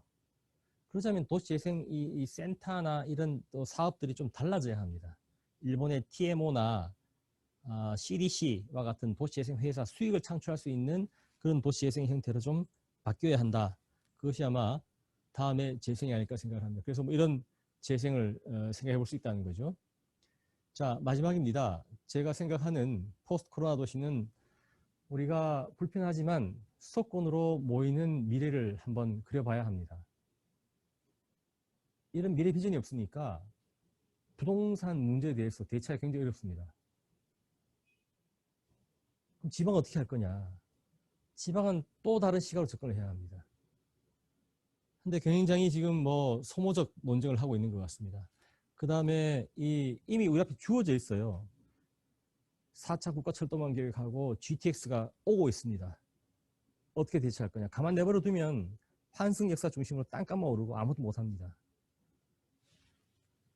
그 다음에 생활권 도시, 혁신지구, 그 다음에 스마트 시티를 통한 주택 문제를 해결해 나가자 하는 그런 제안으로 포스트 코로나 시대의 도시라는 제목으로 말씀을 드렸습니다. 뭐 1시간 반 동안 말씀을 드렸는데 좀 보통 이거 하고 나면 뭐 Q&A도 하고 하는데 어떨지 모르겠습니다. 말씀 감사합니다. 정말 1시간 반을 열강을 해주셨네요. 굉장히 많은 인사이트를 주시는 강의였던 것 같습니다.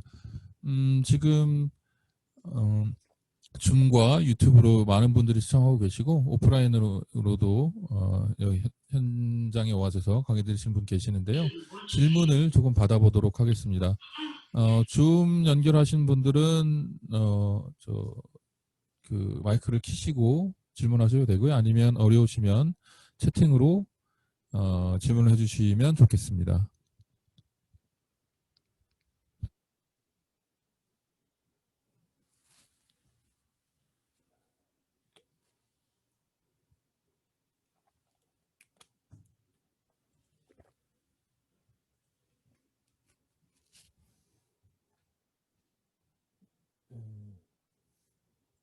늦은 시간이라 네 아니면 뭐 강의가 완벽해서 질문이 없을 수도 있겠다. 네. 감사합니다. 회장님이 많이 궁금하신 게 많으실 것 같은데. 네, 참 궁금한 거 많죠. 예. 뭐 마이크로 말씀 좀 한번 해주세요. 마이크로. 예.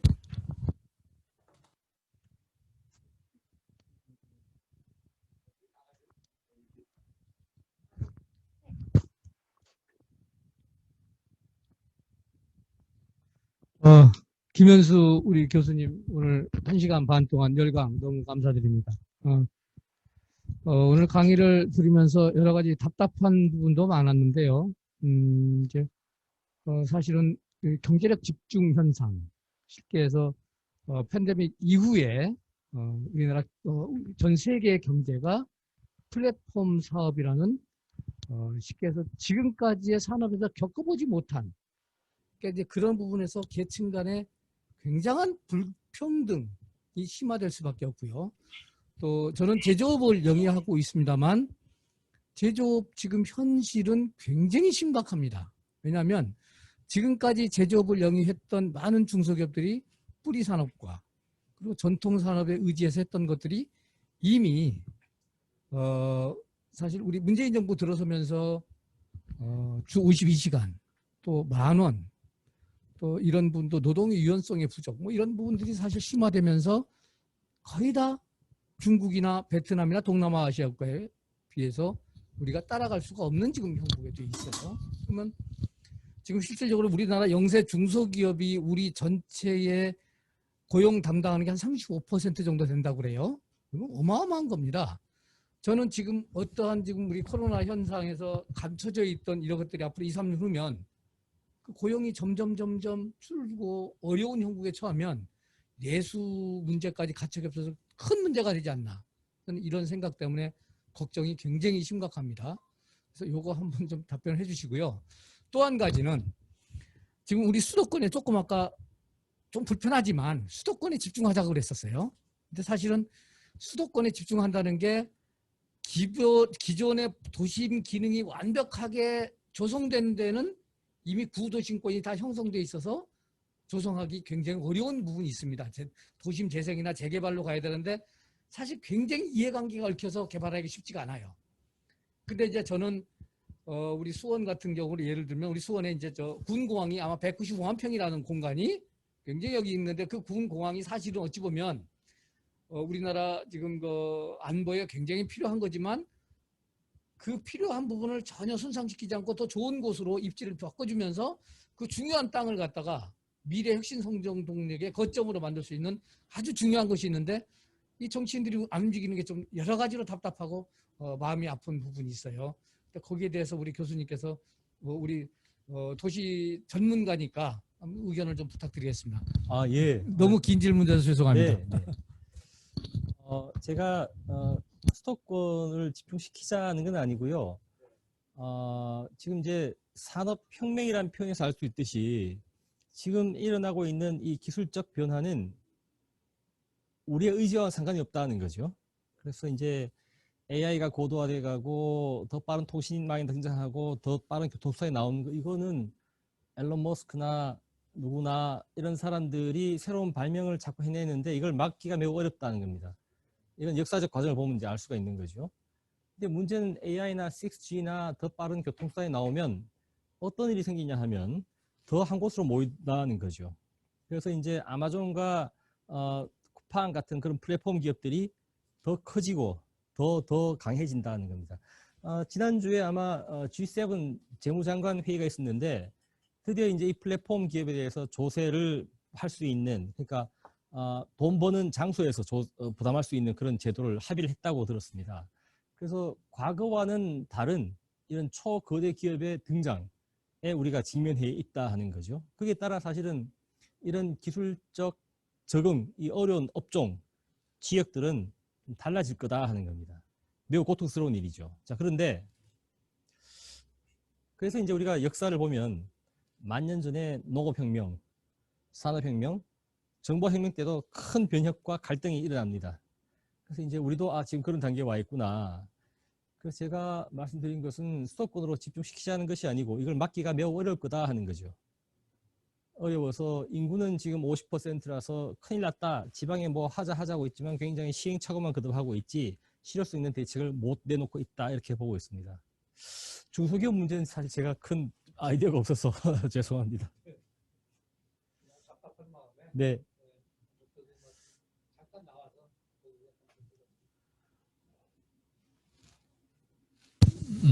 아직 질문은 없어서요. 제가 그러면 한 가지 여쭤보도록 하겠습니다. 그 교수님 강의를 들으면서 이 기업인들은 굉장히 이러한 변화된 모습 때문에 내가 어떻게 적극적으로 대응해야 되겠구나, 대처해야 되겠구나라는 생각을 가질 것 같아요. 근데 이제 저희 노동자들은 그럼 이렇게 변화하는 그 도시의 모습에서 나는 그럼 어떻게 해야 될 것인가, 이런 거를 생각하기가 굉장히 좀 어렵습니다. 그러니까 약간 뭐라 그랬죠? 좀 소극적인 대처도 어떻게 해야 될지 모르겠는 뭐 이런 느낌이 들거든요. 그래서 이 강의를 듣고 있는 노동자들을 위해서 도시가 이렇게 변하니 좀 어떻게 했으면 좋겠다. 전체적인 노동자의 모습은 아니더라도 일부 뭐 청년일 수도 있고 뭐 그런 조언을 좀 해주시면 굉장히 감사하겠습니다. 작년 3월에 처음 이제 이 대학 코로나 닥치면서 대학이 이제 화상 강의로 갔을 때 전부 당황했습니다. 당황하고 학생들은 이런 거죠. 지방 학생들은 학교 앞에 원룸을 계약을 했는데 비워놓은 겁니다. 뿔이 났죠 이제. 그 다음에 학교에 줌 강의를 개설을 했는데 이게 용량이 작거나 소프트웨어가 적당치 않아서 만족스러운 강의가 안 이루어진 겁니다. 근데 1년 사이에 굉장히 많은 변화가 일어나고 있습니다. 디지털 기술의 발달도 있고 대학도 투자를 했고 교수도 노력을 한 거죠. 근데 이렇게 적응할 수 있는 분야가 있고 여전히 적응하기 어려운 분야가 있습니다. 그 다음에 산업의 업종과 지역에 따라 부침이 굉장히 커가는 것 같습니다. 자, 그래서 저는 이런 말씀을 드리고 싶습니다. 지금 우리 학자들 사이에서도 끊임없이 쇠퇴 지역의 공동체를 살려라. 도시 재생을 해서 쇠퇴 지역을 활성화하라. 이 정부가 의지가 없다. 이렇게 비판을 합니다. 틀린 말은 아니죠. 틀린 말은 아닌데 지금까지 인구가 계속 감소하는 지역의 이 추세를 정책의 힘으로 바꾸기는 매우 어렵습니다. 그게 무슨 국가 공모사업 몇 개 한다고 달라지지 않습니다. 젊은 사람들이 한 지역으로 이동하는 이 현상 바꾸기 어렵습니다. 왜냐하면 교통과 통신의 속도가 빨라지고 6G는 더 빠르게 나올 겁니다. 그럴수록 특정 지역, 특정 산업에 대한 집중은 더... 자, 그래서 예측은 매우 어렵습니다. 어려운데 적응하는 능력을 가져야 됩니다. 그 적응하는 능력은 뭐냐 하면 새로운 발명, 새로운 발견, 새로운 이 가치의 생성을 어디서 일어나냐 하면 새로운 기술입니다. 기술 발달이 가져오는 새로운 앱, 기술, 지식, 정보에 계속 익숙해져야 합니다. 그래서 제가 10년 전에 일본에 처음 가서 본 이전직 사학습 얘기가 이제 우리 금방 옵니다. 금방 와서 평생 공부를 해야 하고 대학은 평생 교육학습센터로 바뀔 겁니다. 그래서 아마 이런 우리 이 센터에서 우리 센터장님 오늘 좋은 말씀 많이 해주셨는데 이런 걸 통해서 포스트 코로나 도시, 포스트 코로나 워크, 주택 어떻게 바뀔 거냐를 이렇게 계속 학습할 기회를 주시는 건 굉장히 좋은 일이라고 생각합니다. 말씀 감사합니다. 질문이 들어왔습니다. 스마트 일단 좋은 강의 감사합니다라는 말씀 주셨고요. 그다음에 스마트 시티와 관련하여 생길 수 있는 부정적인 측면으로 지역 간 격차의 심화를 이야기할 수 있을 것 같습니다. 그 외에 4차 산업혁명이 지역과 결합했을 때 발생할 수 있는 부정적인 측면이 또 어떤 것이 있다고 생각하십니까? 라는 질문을 주셨습니다. 네.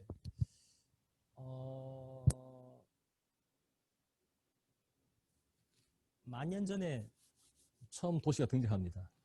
우르, 우르크, 메소포타미아 도시들. 그때부터 도시 문제가 발생합니다. 발생하고 가장 끔찍한 도시 문제는 19세기 런던, 영국입니다. 제가 대학 다닐 때 한참 다녔던 곳은 서울 시내에 있었던 불량촌입니다. 판잣집들이 많이 있었죠. 지금 다 없어졌습니다. 제가 어릴 때 살던 동네에는 개천이 썩어 있었죠. 지금은 다 우리 하천은 정말 우리 젊은 분들은 그 냄새나는 하천을 상상 못할 거예요. 다 바뀌었죠.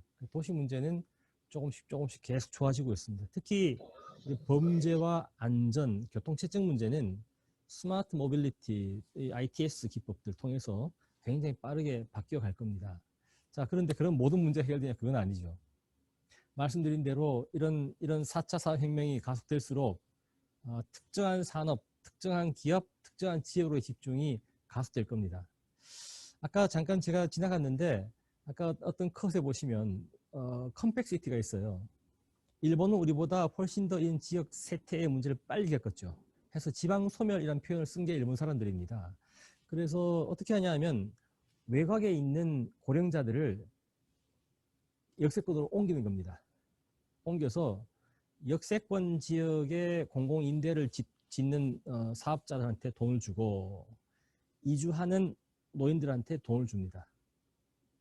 해서 옮기도록 만듭니다. 불편하죠. 불편합니다. 그래서 쇠퇴한 지역은 여러분 지난 30년 동안 쇠퇴한 지역은 계속 감소했습니다. 사실은. 감소하고 증가한 지역은 계속 증가했습니다. 어떤 정책을 쓰더라도 이걸 바꾸기가 매우 어려울 거다 하는 겁니다. 자, 그래서 특히 이 고속의 열차가 통과하게 되면 그 환승역 중심으로 사람들이 모입니다. 이것이 기술혁명이 가져오는 어두운 면이죠. 그래서 예측하면 리스크를 줄일 수 있습니다. 줄일 수 있고. 자, 이런 문제 어떻게 대처할 것인가. 그래서 아까 제가 환승역 중심의 컴팩시티라고 말씀드렸는데 문제는 이제 여기를 키워줘야 많은 사람들이 고속교통망을 빨리 이용할 수 있겠죠. 그게 좋은 거 아닌가요? 만약에 고속의 열차가 정차하는데 그렇지 않다 하면 가까이 있는 사람은 평행을 볼 거 아닙니까? 그래서 공공임대를 여기에 많이 지어줘야 많은 사람들이 이걸 이용해서 빨리 이동하고 비즈니스를 할 겁니다. 자, 문제는 멀리 있는 사람들이에요. 이 사람들한테 어떻게 혜택을 줄 거냐? 궁극적으로 보면 가까이 오는 이주정책을 폐해야 합니다. 그게 현실입니다. 현실이고 거점이 있으면 주변 지역이 있기 마련인데 거점과 주변 지역을 연결하는 이제 네트워크가 있습니다. 네트워크. 그 네트워크가 뭐냐 하면 저는 하나는 교통망입니다. 대중교통망을 통해서 빨리 접근할 수 있도록 만들어주고 둘째는 조세입니다. 여기에서 발생하는 수익으로 지원을 해주고 세 번째는 결합개발 같은 거죠. 개발 이익을 이전해주고 혹은 오지 않고도 서비스를 받을 수 있는 스마트 시티입니다. 스마트 비전 정책들을 통해서 서비스를 해주는 거죠. 이런 식으로 아마 미래는 우리 국토에 조금 더 한정된 지역으로 사람들과 산업이 모여가는 그런 형태가 될 겁니다. 말씀 감사합니다.